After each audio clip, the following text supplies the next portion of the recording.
là sur vos écrans, ces jours, nous sommes avec un des nôtres. Quand je dis un des nôtres, donc un Congolais, qui va nous parler de leur boîte. Quand je dis leur boîte, donc leur cabinet, c'est un avocat, maître avocat, Congolais comme j'ai dit, mais ici au Royaume-Uni, pardon, donc en Angleterre, en Grande-Bretagne. Maître Désiré Etoko, il va se présenter lui-même. Ici, on va essayer de découvrir leur cabinet. Découvrir d'abord Maître Désiré, qui il est, par rapport à nous, par rapport à la communauté, et qu'est-ce qu'il fait. Et puis la boîte, donc le cabinet, et on va voir les services qui sont ici. C'est un plaisir pour nous de savoir que, quelque part, nous pouvons compter sur les nôtres. J'insiste encore, les nôtres, donc congolais. Parce que la congolité commence à faire objet dans beaucoup de sujets. Et nous parlerons aussi ensuite de la vie sociale de nos jeunes ici, parce qu'en tant qu'avocat, il peut nous donner un aperçu de l'intégration juvénile. Nous allons aussi parler un peu de la vie sociopolitique du pays. En bref, c'est ça. J'espère que vous allez nous accueillir comme vous en avez l'habitude, à bras ouverts chez vous, malgré que nous ne frappons pas à vos portes, mais nous venons directement sur vos écrans. Alors, sans plus tarder, nous allons d'abord donner la parole à Maître Désiré. Bonjour, Maître Désiré. Bonjour, Congo Synthèse, bienvenue chez nous. Bien, comme je viens de le dire, si vous pouvez nous donner un peu une idée de vous-même, de ce que vous êtes par rapport à nous, et la boîte, c'est le cabinet. Je vais parler de la boîte. Certains pourraient croire boîte de nuit. Le cabinet, qu'est-ce que le cabinet nous donne comme service? Et après, nous pourrons avancer dans notre interview. Merci. Je suis Désiré Etoko. Je suis avocat spécialisé en droit de travail et droit de l'immigration, mais dans la boîte où je suis un partenaire, nous couvrons aussi d'autres disciplines du droit, comme le droit du logement, qu'on appelle housing law. Nous couvrons aussi le droit de propriété, property law, pour les gens peut-être qui veulent acheter une maison, ou pour les gens qui ont des problèmes peut-être d'arriérés de mortgage.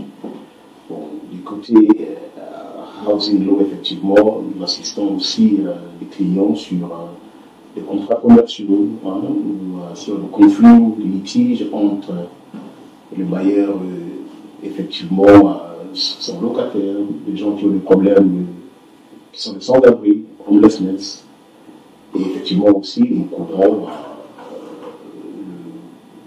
civil litigation, qu'on appelle le contentieux civil aussi, et effectivement aussi des contentieux criminels.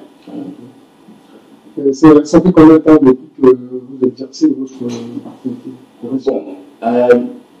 moi, j'ai fait mes études à l'université de Wolverhampton. C'était vers les années 2000.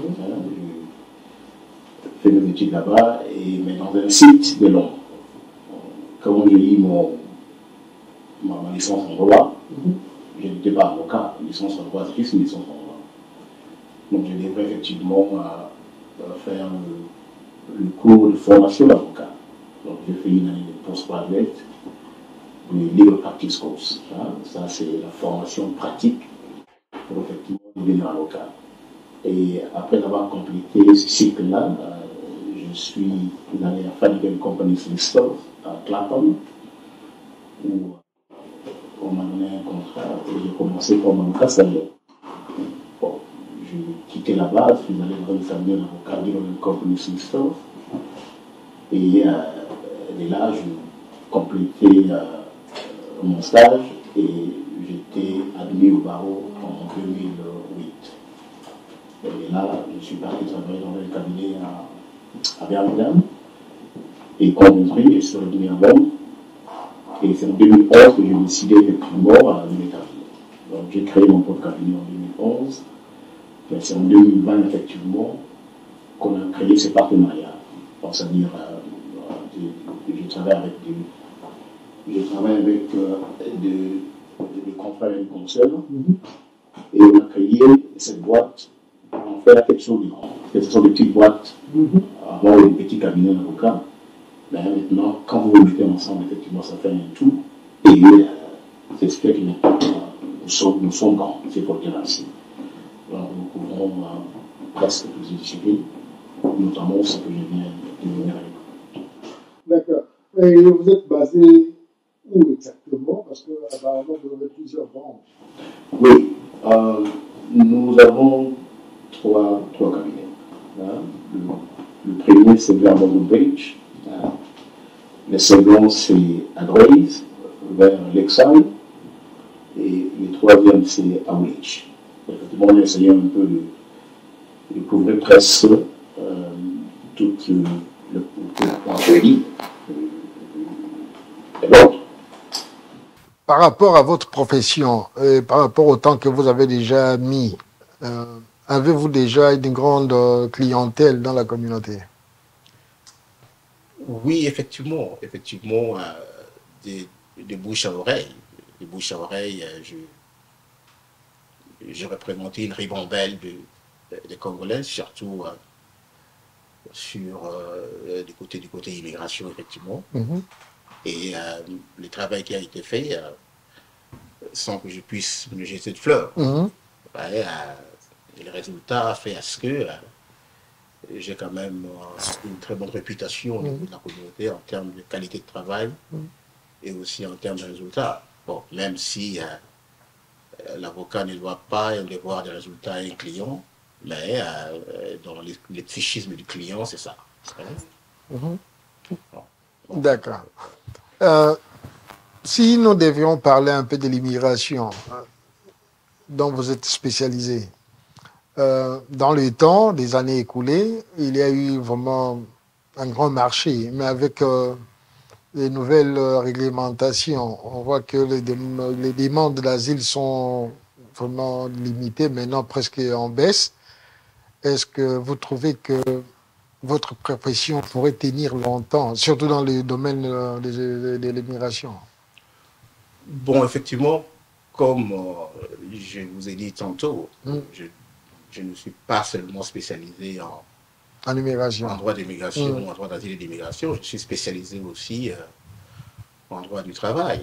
Hein? Et c'est ça même l'idéal de créer ces partenariats. C'est pour que nous nous retrouvions tous. Hein? Et effectivement, chacun de nous qui était dans son petit coin a ramené son expertise, son expérience. Hein? Comme maintenant, là déjà, je commence petit à petit déjà à toucher au droit des dommages corporels qu'on appelle personal injury.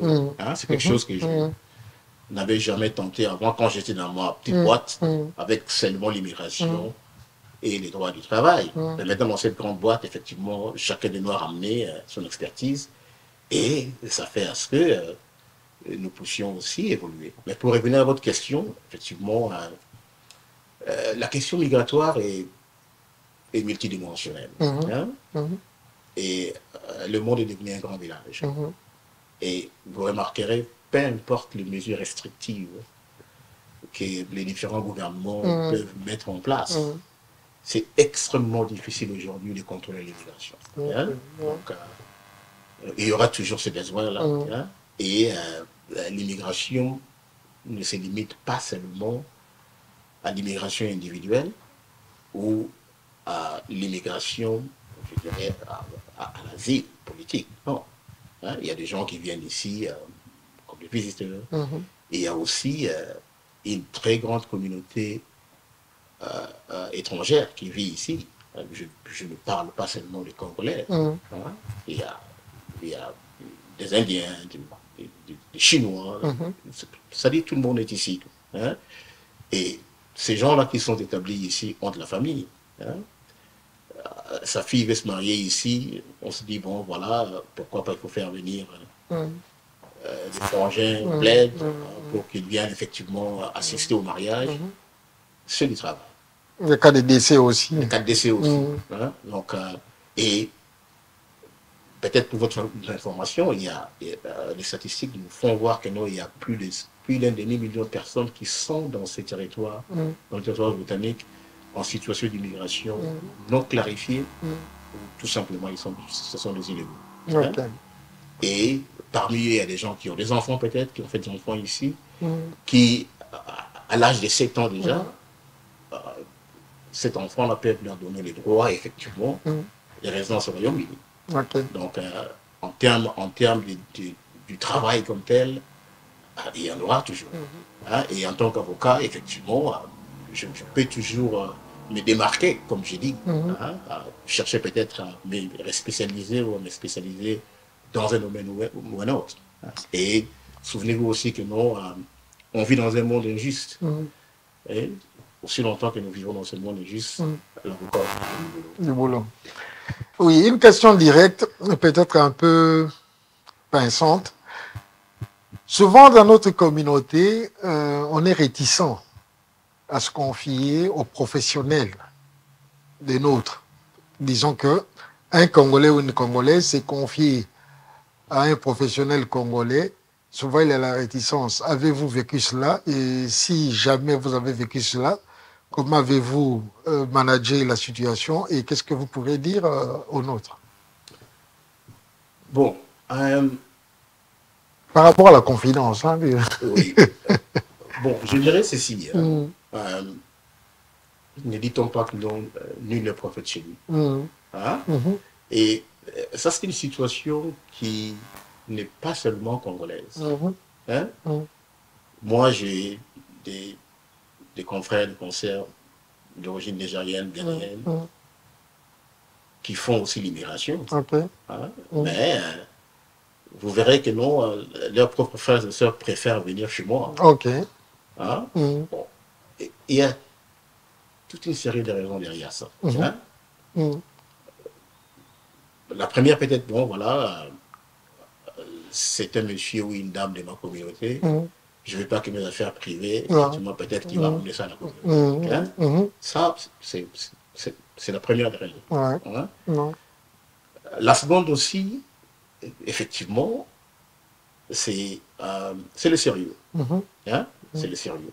Et surtout, hein, ça je parle maintenant de la communauté congolaise, ça il faut le dire, il y a beaucoup de nos frères et sœurs qui ont été fauchés ici par des gens qui se prétendaient être des avocats alors qu'ils ne l'étaient pas. Hein, ils ont bougé les dossiers de gens ici. Et moi, j'ai ramassé des dossiers comme ça qu'on a rafistolés. On s'est dit, mais qu'est-ce qu'ils ont foutu avec ces dossiers? Vous comprenez? Parce que, effectivement, la façon dont l'organisation socio-légale de ces pays a été modelée et que tout commence au niveau de communauté. Hein? Et pour cela, vous verrez, l'État ici finance les centres communautaires, hein, qu'on appelle Community Center. Et de là maintenant, vous venez les Citizen Advice Bureau, Community Law Center, les avocats qui ont les contrats, qui ont donné les contrats. C'est-à-dire c'est toute une chaîne, effectivement, d'assistance. Hein. Mais ils se disent que non, ça doit commencer d'abord à la communauté. Okay. Mais maintenant, les leaders de la communauté doivent effectivement respecter les barrières des compétences. Hein. Mais dommage que dans notre communauté, beaucoup ont un peu exagéré à aller au-delà de leurs compétences et ont fait des choses, effectivement, qui n'ont pas vraiment rendu service à la communauté. Et les mauvaises nouvelles se propagent vite. Je peux vous faire du bien aujourd'hui, ça pour vous, hein. Si je vous fauche aujourd'hui, c'est tout le village qui hein, directement. Toutes ces mauvaises nouvelles ont fait à ce que les gens sont devenus un peu dubitatifs. Et quand ils lui présentent son frère, que non, voilà, il est avocat, il est même médecin, parce que ça aussi, c'est pas seulement nous les avocats, il y a aussi des médecins congolais à qui les gens regardent un œil un peu, est-ce que c'est pas une autre? Vous comprenez? Donc, je ne peux pas leur faire un procès, c'est pas de leur faute. Mais, ceci étant dit, c'est toujours mieux de servir sa communauté hein, avec honnêteté, avec compétence. Si vous pensez que non, vous ne pouvez pas faire ça, vous n'avez pas les compétences requises, soyez franc et référez la personne chez les spécialistes. Par rapport à la déontologie professionnelle, pardon, il est dit le secret entre client et son avocat. Est-ce que devant la caméra, parce qu'aujourd'hui nous vous découvrons, demain les autres vont vous découvrir à travers nos images. Est-ce que vous pourriez garantir des secrets professionnels par rapport aux nôtres? Quand je dis aux nôtres, surtout les Congolais, comme vous aviez vous-même dit que, vous avez mentionné que souvent les mauvaises nouvelles se propageaient vite. Devant la caméra, pourriez-vous nous garantir ces secrets professionnels si jamais les membres de notre communauté venaient chez vous? Bon, déjà, dans le cadre professionnel,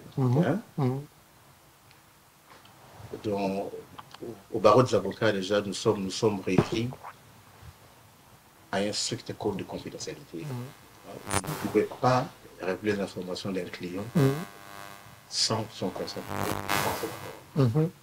Mais vous pouvez le faire si les autorités, effectivement, vous le demandent, partant peut-être d'une enquête criminelle. Ça, c'est clair. Et tout avocat qui se respecte, qui est professionnel, et doit effectivement comprendre ça et mettre ça en pratique. Donc, je peux vous garantir que moi, j'ai traité des cas sensibles des Congolais, très, très, très sensibles.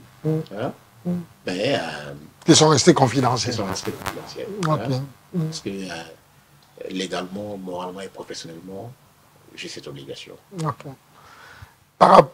Pardon. Par rapport au housing, parce que vous êtes aussi spécialisé, enfin, le cabinet a aussi ses services. Par rapport au housing, quelles seraient les attentes de notre communauté? Parce que souvent, nous ne sommes pas bien guidés ou bien orientés. Qu'est-ce que vous offrez comme service au niveau du housing? Parce qu'il y a beaucoup dans ce cas-là. Oui, effectivement. C'est la raison pour laquelle le gouvernement britannique a effectivement lancé un appel d'offres au cabinet d'avocats qui peut effectivement assister les clients sur l'aide juridique, sur les problèmes liés au logement, sur les problèmes liés aux dettes. Parce que, vous savez, ces gens ici, la seule chose que j'apprécie chez eux est que ils sont toujours en avance du temps. Ils ont remarqué que avec la vie chère et la situation socio-économique actuelle, beaucoup de gens sont tombés dans les arriérés des loyers. Et les aussi sont tombés dans des problèmes de dette. Et ils voient déjà la conséquence de ça. Parce que cette pression-là fera ça peut changer les habitudes. Et si les habitudes changent, ça amène quoi? Ça amène la criminalité. Alors la criminalité, quand elle déborde, l'État n'aura plus effectivement le contrôle. Donc, c'est-à-dire qu'ils essaient de préempter déjà cette situation. C'est pour cela que nous étions parmi effectivement les cabinets d'avocats à qui l'État a accordé la juridique. Des personnes qui ont des problèmes d'arriérés de loyer, des personnes qui ont des problèmes où ils vivent dans une maison en état de délabrement, donc c'est qui sont sans logis, ou effectivement ils veulent soit housing, relocation. Alors je vais dire, quelque part, partant peut-être de raisons de maladie, ou peut-être aussi des raisons de non, parce qu'on voit, on représente des clients à qui son mari ou sa femme meurt et on le laisse dans cette même maison, psychologiquement. Oui, ça affecte. Ça affecte. Comprenez? Donc nous couvrons presque tout ça. Et du côté criminel, nous avons une société maintenant qui a maintenant une gangrène. Des jeunes qui sont devenus un peu délaissés. Est-ce que vous avez aussi traité des cas de nos jeunes dans votre cabinet? Bon, effectivement, dans les cadres de ma profession, dans les cadres aussi, je vais dire, dans mon expérience professionnelle, j'ai eu à visiter beaucoup de jeunes Congolais dans les prisons. Ok. Beaucoup, beaucoup, mais alors beaucoup. Hein? Et c'était un souci. Parce que beaucoup d'entre eux qui sont venus ici trop jeunes, ou qui sont nés ici, ils croient que non, voilà, j'ai un passeport britannique, hein, je peux faire tout ce que je veux, on ne fera rien. Hein? Je peux vous rassurer que non, ils se trompent. Mais ce n'est que quand ils se retrouvent maintenant pris dans les taux, effectivement, des lois, c'est là où ils se réalisent que non, c'est ce que je pensais, c'est ce que nous pensions, n'était pas vraiment vrai. Je ne sais pas si vous, effectivement, vous êtes journaliste, vous devez savoir l'histoire de Shani Mabek, la jeune femme britannique, mais d'origine de Bangladesh, qui était partie en Irak. Elle a même fait un enfant là-bas avec les terroristes de l'AIS. Elle est rentrée ici, elle est née au Royaume-Uni. Mais on lui a arraché la nationalité britannique. Parce que dans les causes de nationalité britannique, on peut vous l'arracher si effectivement votre comportement porte atteinte effectivement à la sécurité nationale. Et le fait que effectivement vous avez déjà des parents qui étaient naturalisés britanniques, c'est longtemps que vous avez une autre nationalité où vous pouvez vous accrocher. Donc effectivement, le ministre de l'Intérieur a utilisé cette loi pour dire que bon, voilà, ce que vous avez fait, ça a effectivement touché à la sécurité nationale. Et comme vous avez des parents qui sont de Bangladesh, donc nous, tu n'as plus le droit d'avoir la nationalité britannique et tu peux effectivement avoir la nationalité de tes parents et rentrer au Bangladesh. Bon, maintenant, le cas est à la Cour suprême, ça c'est notre débat, mais c'est pour vous faire voir que non, c'est possible. Hein? Et ces enfants-là qui sont venus ici trop jeunes, qui après se sont enregistrés comme des citoyens britanniques, ce n'est pas aussi une garantie. Parce que l'enregistrement vous n'êtes pas né britannique. Vous êtes enregistré pour les citoyens britanniques du fait que vous étiez arrivé ici en tant que jeune. Et des enfants pareils se sont retrouvés dans des situations où on les a menacés directement aussi. Deux choses. La première, c'est que sans pour autant aller dans les détails, pourriez-vous nous donner une ou plusieurs raisons des arrestations de nos jeunes Congolais? Et la deuxième, nous avons eu à débattre à maintes reprises avec certaines de notre communauté que cette histoire que vous venez de dire là, le retrait de la nationalité n'était pas aussi justifiable par rapport à l'obstention de la nationalité. Pardon, je ne suis pas bien sûr. Deux choses. Si, nous avions eu à débattre avec beaucoup de la communauté sur le retrait de la nationalité. Une fois, la nationalité britannique ayant été octroyée, et surtout pour ceux qui sont nés ici, les Congolais, beaucoup ne veulent pas admettre qu'on pourrait leur retirer la nationalité britannique. Si vous pourriez encore expliquer ça. Bon, en réponse à la première, la plupart des cas de jeunes Congolais que j'ai visités en prison et dans le centre de détention, je suis désolé de le dire, c'est la mort. Hein? La plupart d'entre eux qui sont rentrés dans des gangs et voilà. Hein? Et bon, sans chercher effectivement à aller plus loin. À faire procès aux gens. Vous remarquerez que non, la plupart d'entre eux viennent effectivement de familles séparées. Bon, papa est parti, il est resté avec maman, il a grandi comme ça, sans une présence, effectivement, des normes, sans aucun encadrement, sans aucun modèle.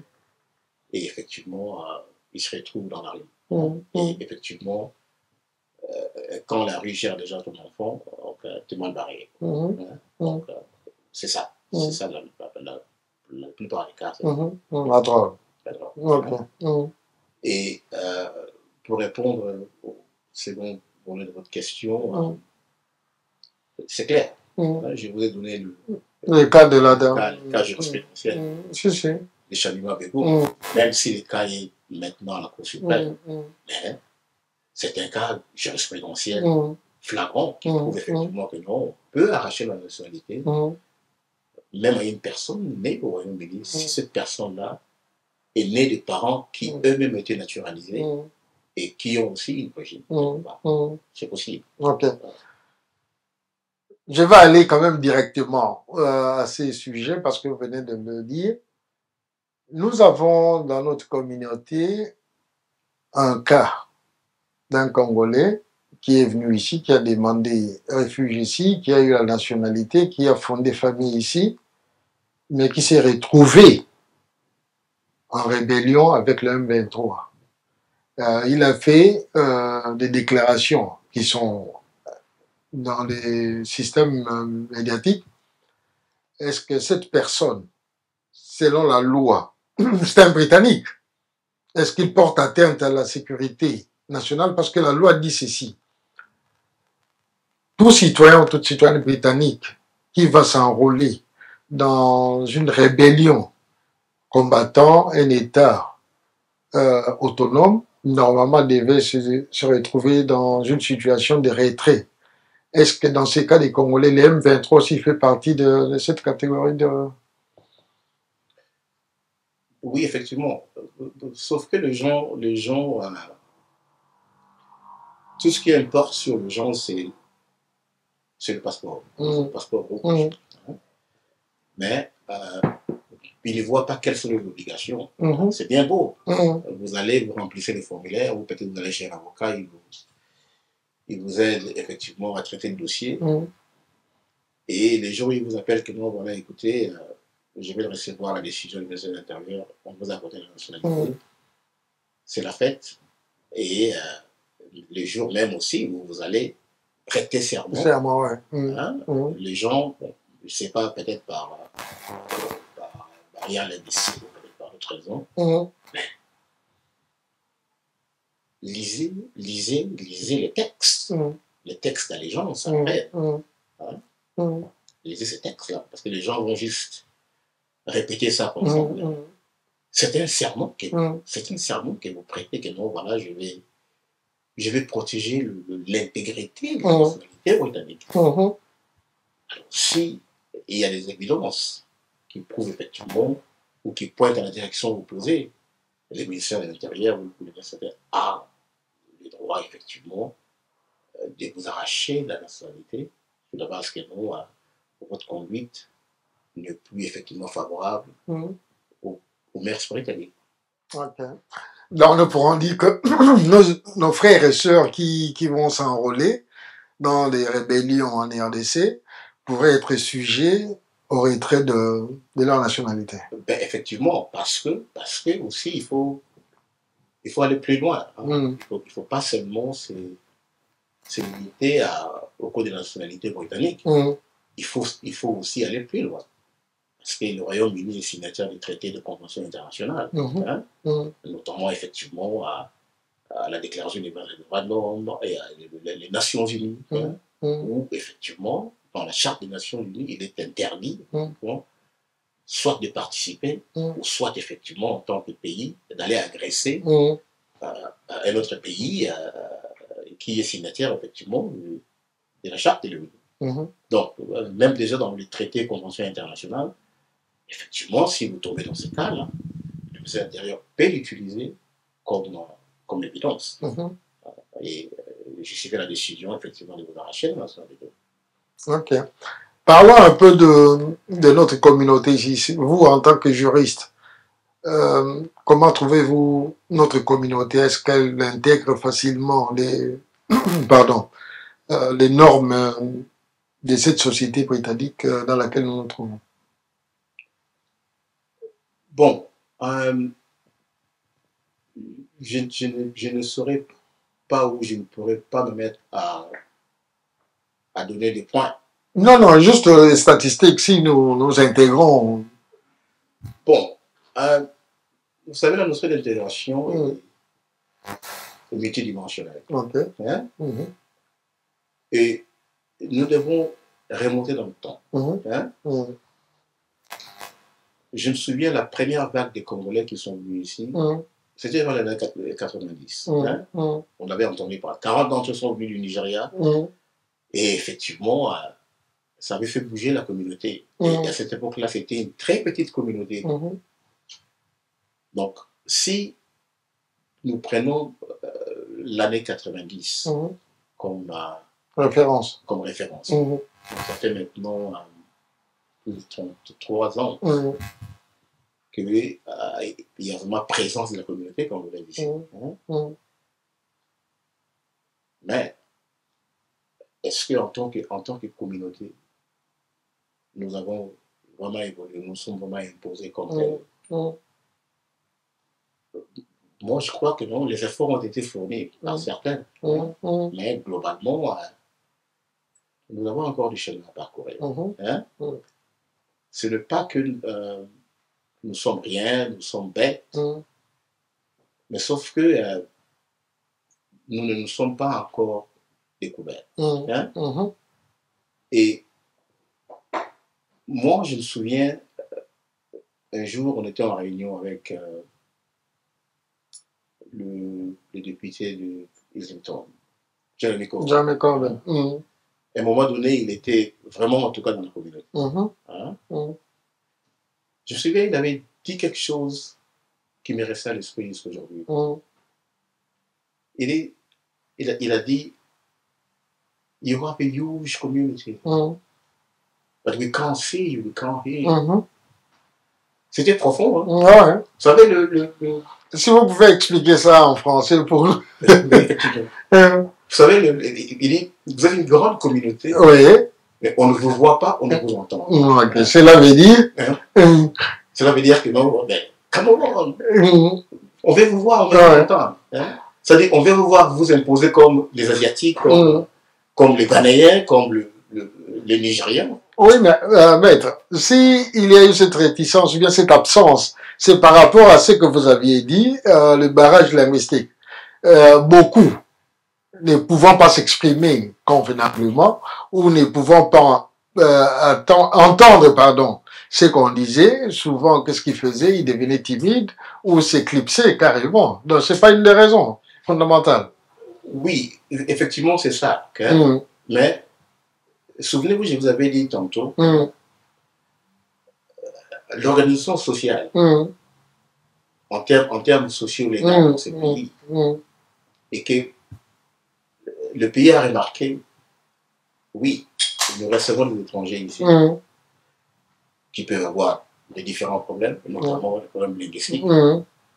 Alors, donnons des fonds, et dans ces communautés-là, au niveau basique, au niveau de leur propre communauté, à commencer déjà à s'outiller pour s'intégrer dans la grande communauté. Mais est-ce que nous avions profité de ça? Ou est-ce que... Là, j'ai une question, mais je vous interromps si vous permettez. Il n'y a pas de souci. À qui la faute? Parce que l'État, les gouvernements octroyaient des fonds pour ça. Est-ce que ces fonds étaient utilisés à bon escient ou c'est un abus qui a fait que notre communauté ne soit pas bien servie? C'est là où je voulais en venir. Ok, d'accord. C'est là où je voulais en venir. Il y a une ribambelle des associations, des CCI, des syndicats congolais. Dans la forme, c'était pas mal. Mais où sont-elles aujourd'hui? Mais allez chez les Somaliens. Qui sont venus il y a quelques années seulement. Allez même chez les Afghans. Comprenez? Vous verrez que non, au niveau communautaire, il y a déjà une organisation bien structurée, qui est déjà branchée avec les députés et d'autres organisations, effectivement, qui aident les gens dans ce sens. Mais nous, la communauté est orpheline de l'encadrement effectivement communautaire, des community leaders, des leaders de communauté. Ils ne sont plus là. Certains ont ramassé de l'argent, ils sont partis. Les autres, effectivement, aussi, en ont fait leur fonds de commerce ou leur propre boutique. Et quand ils se retrouvent dans une situation où soit ils meurent, soit ils sont malades, vous verrez que non, la boîte ferme. Est-ce que ces leaders de la communauté des premières heures avaient vraiment, en tout cas, pensé au futur? Que non, bon, voilà, c'est un bien commun. J'ouvre le jeu social, j'encadre les gens et je vois aussi les futurs. Parce que demain, après-demain, je ne serai pas là. Mais les gens en ont fait leur propre. En tant que juriste, pour qu'on essaye de passer au prochain volet, quel conseil pourriez-vous donner à la communauté en général et surtout du point de vue juridique, que pourraient être les préventions à prendre par rapport à notre communauté, les enfants, les grands-enfants, maintenant que nous vieillissons? Oui, effectivement. Je crois que nous devons repartir à zéro. Repartir à zéro. Tout recommencer. Parce que vous ne pouvez pas vous en sortir ici sans que vous ne soyez organisé au niveau communautaire. Et ça, je le dis, je le répète, parce que je sais pourquoi je dis ça. Donc, moi, je proposerais effectivement que des associations, des Congolais, puissent effectivement ressurgir. Et essayer de faire des choses autrement. Dans les normes. Dans les normes et avec l'élégance, effectivement. Et créer des associations qui sont là vraiment pour servir les intérêts de la communauté et pas pour servir les intérêts individuels d'une fine minorité.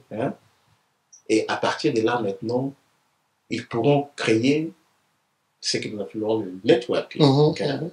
Networking avec d'autres communautés, voir aussi comment est-ce qu'ils évoluent, comment est-ce qu'ils font les choses, et effectivement aussi rentrer maintenant dans les légal. Citizens Advice Bureau, Community Law Centers et les avocats. Parce que nous recevons des références, on appelle, c'est la communauté somalienne, je suis le président de la communauté somalienne, nous avons tel cas, est-ce que vous pouvez intervenir? Ça, c'est au niveau de la communauté déjà. Et nous recevons des invitations venant de ces communautés, de diverses communautés, comme ici au cabinet déjà, le week-end prochain, nous sommes invités dans la communauté afghane. Ici à Grace, on vient effectivement parler avec eux, les écouter et leur dire effectivement ce que nous faisons. Comprenez?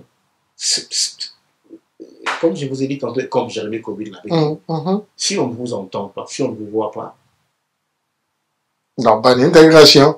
Bien. Maître, en tout cas, c'est un bon...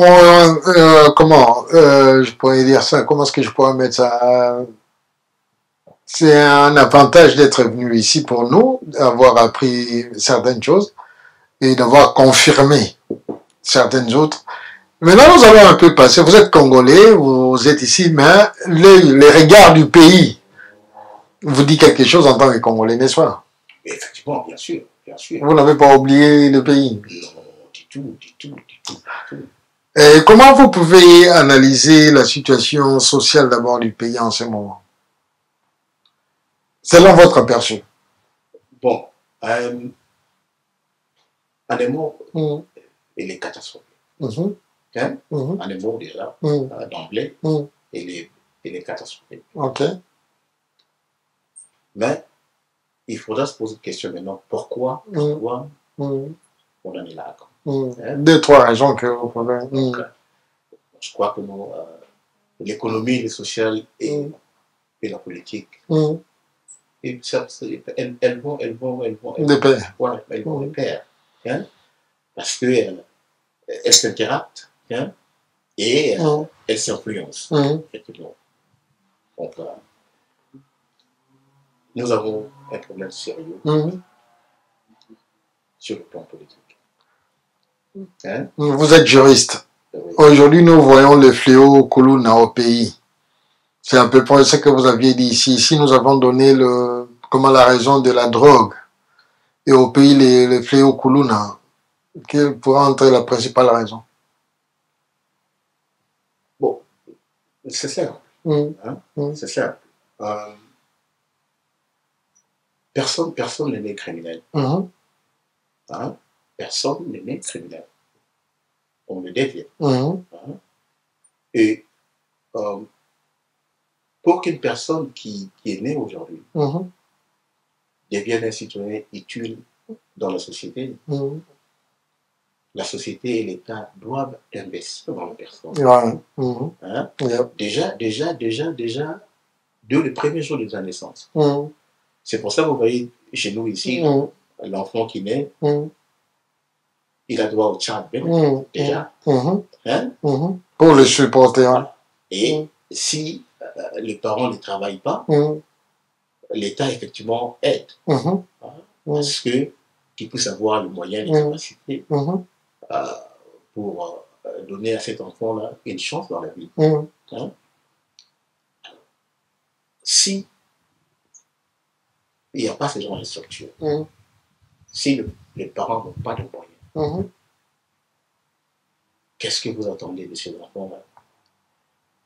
Qu'est-ce que vous attendez de ces enfants-là? Ils vont les chercher ailleurs, on peut les ramener à la maison ou bien possession. Effectivement, c'est ça la situation. Hein? Ce sont des enfants qui, déjà au niveau de la famille, peut-être le papa ne travaille pas, la maman peut-être même moi aussi, ou la maman vend du pain, et des fois aussi, ils ne mangent pas. C'est l'instinct naturel. La survie est un instinct naturel. Et elle n'a pas d'âge. Hein? Elle n'a pas d'âge. Hein? Elle n'a pas d'âge. Si déjà le cadre qui est censé vous assurer une survie devient incapable de le faire, l'instinct naturel fait que vous allez chercher par tous les moyens à survivre. Bien, maître, normalement, décembre 2023, c'est la période des échéances électorales. Croyez-vous en cela? Si oui, pourquoi et comment? Sinon, pourquoi et comment? Bon, vous savez, si vous avez un malade, avant de commencer à lui prescrire un médicament, vous devez d'abord le diagnostiquer. Chercher à savoir les causes. Ces malades-là souffrent de quoi? Hein? Et c'est ça notre problème, nous les Congolais. Nous croyons effectivement que non, le panacée, c'est les élections. Hein? Ce n'est pas ça. Nous l'avons eu en 2006. Elles ont donné quel résultat? Nous les avons eu en 2011. Elles ont donné quel résultat? Nous les avons eu récemment en 2018. Elles ont donné quel résultat? Fiasco. Nous devons d'abord arriver à aller chercher les causes profondes qui font à ce qui ont fait à ce pays soit à genoux aujourd'hui. Mais ils tombent dans le gouffre. Et moi je dirais que non, il y a des causes exogènes et il y a des causes endogènes. Analysons d'abord les causes exogènes. Effectivement, tout le monde le sait, c'est la guerre que nous a ramenés en 1996 pour effectivement semer le chaos dans notre pays, les rendre ingouvernables, les rendre ce que nous appelons un no man's land, donc une terre de non-droit, pour qu'effectivement les prédateurs puissent s'en servir comme Et ce sont eux qui sont derrière ça. C'est ça la cause première du problème. Parce que aussi longtemps que le Congo sera dans l'état où il est aujourd'hui, le prédateur continuera à se servir. Librement. Alors, nous devons d'abord commencer par trouver une solution A, des problèmes, a des causes exogènes. Je vous fais une illustration. Hein. Vous êtes dans votre maison. Dans votre chambre, vous avez la fenêtre de votre chambre donne à une vue imprenable à la mer. Il y a un arbre, effectivement, qui a poussé, qui vous empêche, effectivement, de jouir de cette vue imprenable. Est-ce que vous allez couper le feuille et les branches ou vous allez couper les racines? Déraciner l'arbre carrément. Nous faisons le contraire au Congo. Hein? Au lieu d'aller à la source du problème, nous préférons couper les feuilles et les branches. Et demain, après-demain, aussi longtemps que les racines seront toujours là, de nouvelles feuilles vont pousser, de nouvelles branches vont pousser, vous reviendrez encore dans la même situation.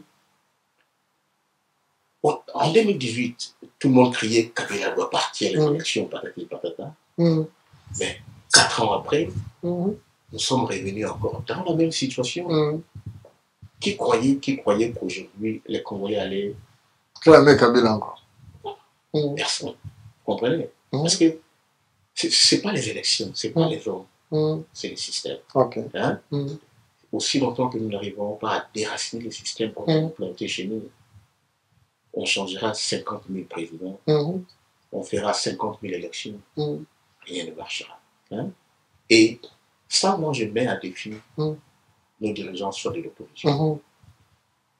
Parce que ce sont eux qui doivent arriver aujourd'hui à ramener la masse pour aller chercher le vrai ennemi. Ça ne sert à rien de perdre le temps à se disputer avec les policiers au boulevard du 30 juin, alors que la source du problème est dans ce monde occidental. Là où ils viennent souvent chercher support, les décideurs. Alors, moi je crois, nous devons d'abord commencer par engager une guerre communicationnelle et médiatique contre ce monde occidental-américain. Pour la simple raison que nos leurs talons d'Achille, c'est leur opinion publique. C'est pour cela qu'ils ont imposé la loi de l'Omerta sur le problème du Congo. Parce que plus qu'il y a des silences, plus qu'effectivement ils vont opérer avec eux. Mais si aujourd'hui vous engagez une guerre communicative contre ces gens, vous les exposez, leur opinion publique est informée de cette situation, ça fera un effet domino. Je vous donne 2 exemples. Vous savez qui avait mis fin à la guerre du Vietnam? Ce n'était ni les Vietnamiens, moins encore leur résilience, et je ne dirais pas la prise de conscience des dirigeants américains. L'opinion. C'était l'opinion publique américaine. Parce que quand la guerre avait commencé, on leur brûle le cerveau avec les abris, ils ne comprenaient rien. Mais quand ils ont commencé à recevoir la bonne nouvelle, ils ont dit à leurs dirigeants, vous ne ferez pas ça à notre nom. Ça, c'était une honte pour l'Amérique. Et ils avaient commencé à marcher aux États-Unis.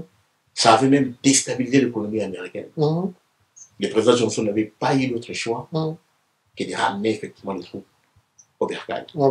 Mais ces Américains-là qui marchaient par sens de justice, par humanisme, beaucoup d'entre eux, si vous voulez, attendiez la carte du monde et leur montrer les Vietnam, ils ne seront pas vus. Vous comprenez? La Sierra Leone, mêmement.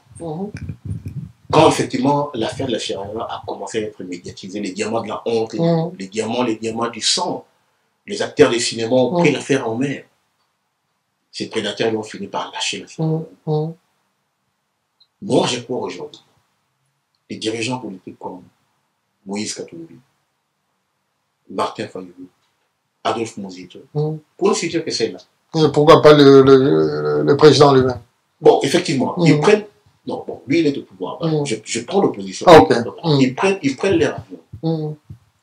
Ils viennent ici, là où il y a la source du problème. Ils ont pignon sur rue. Les grandes chaînes de télévision du monde occidental-américain les connaissent. Ils viennent ici, ils s'assoient avec la diaspora. Voilà, nous devons monter une stratégie de combat, communication avec ces gens-là. Vous croyez aujourd'hui dans les rues de Paris, dans les rues de Londres, dans les rues de New York, dans les rues de Bruxelles, on voit ces gens-là avec la diaspora congolaise et les amis du Congo marcher, manifester, dénoncer ces gens-là. Ça n'aura pas un effet. Ça n'attirera pas les caméras des chaînes internationales. Ok, vous avez parlé de l'opposition, mais prenons même la responsabilité étatique. Les présidents et là, maintenant ils dénoncent un peu partout, plus le Rwanda et les voisins. Est-ce que il ne lui est pas donné ce pouvoir justement de profiter des médias parce qu'il voyage aussi, de commencer à parler de cette situation publiquement? Bon, écoutez, c'est là où les bas blessent. Parce que et le pouvoir et l'opposition, ils ont peur. Ils ont peur de pointer du doigt le parrain, les patrons. Tous, ils se limitent effectivement à ce que moi j'appellerais les prestataires des services, ou les sous-traitants, ou des simples garçons de course comme les Kagame et les consorts. Il doit arriver. Cette opportunité-là a été présentée au pouvoir à la tribune des Nations Unies. On s'est limité seulement à crier sur le Rwanda et l'Ouganda à un certain niveau. Mais c'était une occasion, effectivement, de dénoncer ça. Les opposants, ou les soi-disant opposants, ils passent dans les chaînes de télévision internationales. Ils se limitent au Rwanda. Ils ne veulent pas parler. Et vous savez pourquoi? Non. Parce qu'ils ne veulent pas réduire leur chance d'être désignés comme le prochain chef des esclaves lors des prochaines élections. Parce que si vous les attaquez, vous êtes mal barrés. Ok. Vous nous attaquez, bon, attendez, prochainement, vous ne serez pas élus. Ok. Donc, ils se précipitent à défendre leurs intérêts, leurs propres intérêts. Ben, effectivement. D'accord. Comme le temps nous trahit un peu vite, nous aurons l'occasion de revenir. Parlant des élections, des prochaines élections, il y a cette histoire de la loi Tiani qui essaie un peu de verser beaucoup d'encre. Que pourriez-vous nous dire de la loi Tiani? Qu'est-ce que vous en pensez? Bon, de prime abord, c'est légitime pour tout pays, effectivement, de chercher à mettre en place des lois, des textes, des garde-fous pour protéger sa souveraineté. Ça c'est même pas un débat et ça ne sera jamais un débat. Mais sauf que ça doit être fait dans le respect des lois, dans le respect des textes et lois nationaux, et dans le respect aussi des textes et lois internationales. Souvenez-vous, le Congo est signataire de la déclaration des droits de l'homme. Le fil rouge, si je peux le dire ainsi, de la loi Tiani, c'est quoi? C'est que les personnes qui sont nées d'un parent étranger, si elles se retrouvent, je veux dire, dans une situation de conflit d'intérêts, effectivement, il y a cette tendance-là que nous, ils vont trahir le Congo. Alors, il faut les éviter. Il faut éviter carrément qu'ils puissent briguer à d'autres fonctions régaliennes, de fonctions de haute facture. Et il est allé, ces projets de loi est allé, je veux dire, avec ce même raisonnement, pour même les épouses étrangères, les personnes qui sont nées de père et de mère congolais. C'est là où ça pose problème. C'est là où ça pose problème. Parce que la présomption de culpabilité, ce n'est pas les droits. Les droits, c'est la présomption d'innocence. Et l'emprunt de l'intention aussi, c'est le pas les droits. Ça, c'est de l'arbitraire. C'est condamnable. Voilà. Donc déjà, en matière de droit, de justice et d'équité, dans un pays qui est véritablement un état de droit, ces projets de loi n'allaient même pas arriver là où il est aujourd'hui. Donc si vous lisez l'article 10 de notre Constitution, elle donne la nationalité aux Congolais d'origine de par leur ethnie, et qui s'est retrouvé dans ce qui est devenu, après le 30 juin, la République démocratique du Congo. Ça ne parle pas de père et de mère et de je ne sais quoi. Ça ne parle pas de ça.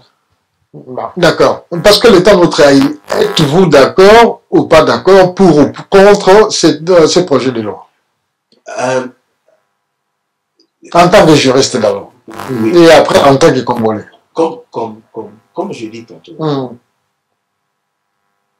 l'idée, l'initiative, par contre, est-ce que le pays a vécu dans les dernières décennies, mettre des garde-fous dans ce sens, c'est pas mal. Hein? Mais sauf que la démarche, la démarche a tout faussé. Hein? Parce que, comme je vous ai dit, nous devons faire les choses avec l'élégance de l'art. Est-ce que vous pensez qu'une personne doit être privée des moyens de mesure? Donc vous êtes contre? Bon. Non, parlons en cours, vous êtes contre. Bon. Tout ce que je vais dire, l'initiative n'est pas mal. Mais la procédure est mauvaise. D'accord. Croyez-vous, en tant que Congolais, si jamais cette loi passe, ce projet de loi passé, croyez-vous que ce projet de loi soit respecté comme tel, parce que cela pourrait affecter beaucoup de gens, et voire même la présidence même. Bon, déjà en matière de droit, peut-être le Congo a sa façon de dire le droit, mais moi je ne peux que revenir à ce qui est repris sur la Constitution. Si ça passait aujourd'hui, ça serait déjà anticonstitutionnel. Parce qu'on ne voit pas ça. Cette intention qu'on prête aux gens, on ne la retrouve pas dans la Constitution. Bon. Ça parle d'ethnie, ça ne parle pas de père et de mère. Selon vous, cette loi viserait qui, selon ce que vous venez de dire? Bon. Si vous connaissez quelqu'un ou 2 ou 3 personnes qui pourraient être visées directement. Donc, bon, ça serait trop simpliste. Je commence à dire que ça vise un tel, ça vise un tel. Mais moi, je vois plutôt les conséquences de cette loi-là d'une manière globale. Je ne cherche pas à la séminariser. Parce qu'aujourd'hui, nous avons des millions de Congolais. Ce n'est pas tout le monde qui a vocation à devenir président de la République. Mais nous avons des millions de Congolais aujourd'hui qui sont nés de parents étrangers. Est-ce que vous allez leur prêter des intentions ou leur condamner d'avance déjà? Ok. Personnellement, vous, pourriez-vous nous dire que vous êtes de 100% de père et de mère? Vous, personnellement. Bon. Je les dirais, parce que je connais le village de ma mère, le village de mon père. Donc, ça ce n'est pas un problème. Donc, vous êtes 100%? Ben, effectivement. D'accord. Mais c'est là où le problème se pose maintenant. C'est quel serait maintenant le sort de ces Congolais-là, qui, par malheur, s'il faut le dire ainsi, si ça peut passer, sont nés d'un parent étranger.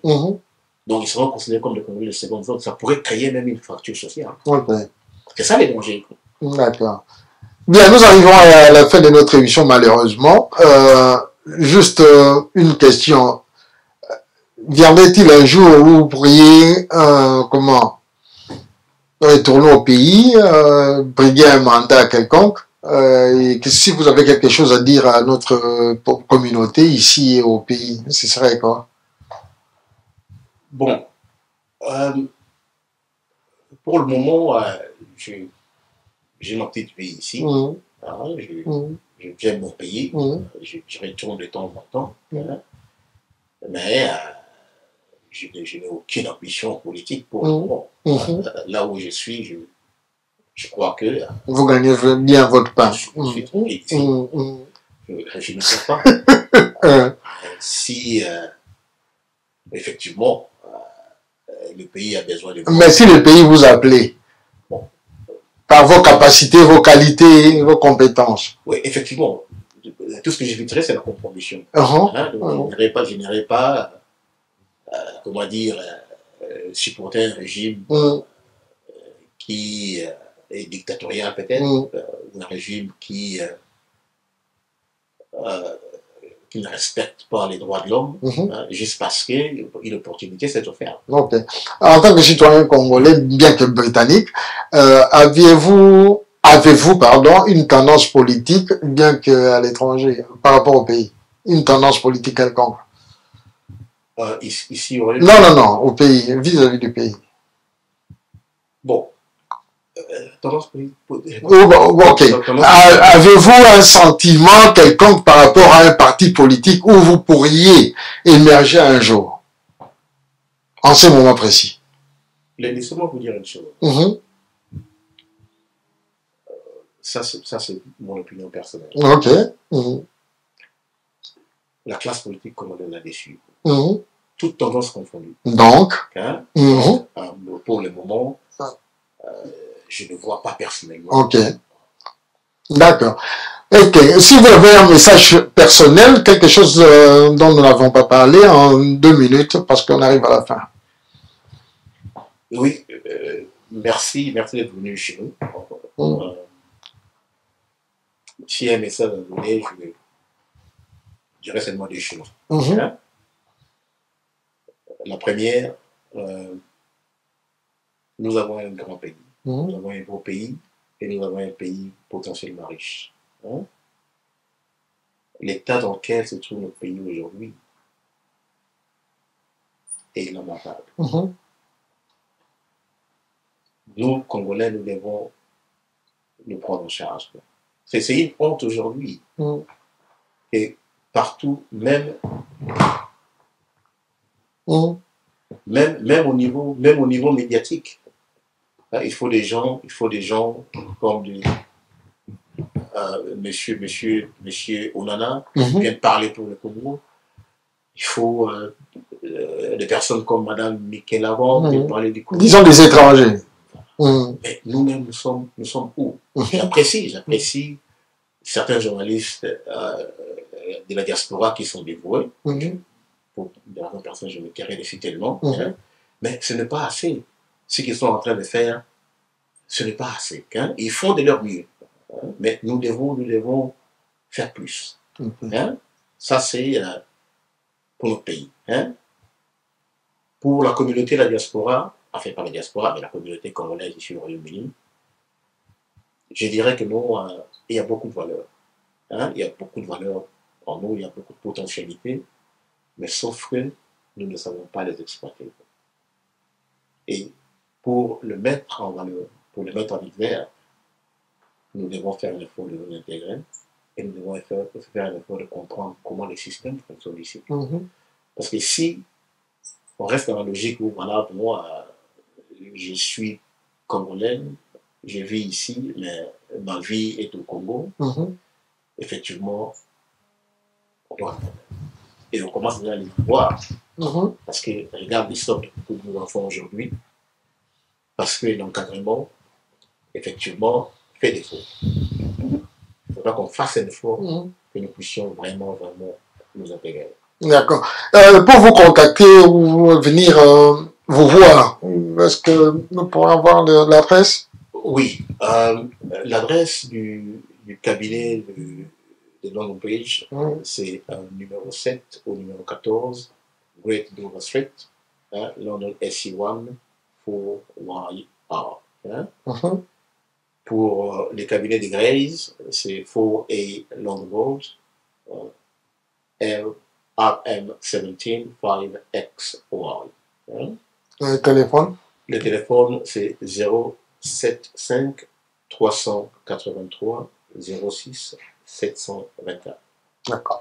Merci beaucoup, Maître Désiré Eteko. Vraiment, ça a été un plaisir de vous avoir eu sur notre chaîne. Très chers téléspectateurs, vraiment, nous vous remercions d'avoir suivi cette émission et espérons que vous serez là encore la prochaine fois. Nous essayons, comme Maître Désiré a dit, de vous donner un peu la classe, de vous donner un peu plus que nous faisons déjà maintenant. Il a dit, nous avons des capacités, nous avons des potentialités, mais nous ne savons pas bien les exploiter. Nous allons essayer d'orienter nos qualités, vous et nous, dans les bons chemins. Alors, nous ne pouvons rien dire pour le moment, mais nous promotons seulement de revenir avec Maître Désiré parce que nous n'avons pas fini. Il y a des propos que je voulais avoir, mais que je n'ai pas encore eu. Il a été très prudent en tant que juriste, bien sûr, c'est normal et légitime, mais nous reviendrons, ça c'est promis. Et nous remercions la chaîne Congo Synthèse pour la diffusion de cette émission. Merci à Déo Mpoy qui a été là, Gervais qui n'a pas été avec nous. Et nous remercions aussi tous nos amis qui sont toujours avec nous, Max Ekoli, Paka Omar, Alain Salé et tous les autres. Merci à vous. À la prochaine. JG Kaomiko. Bye bye.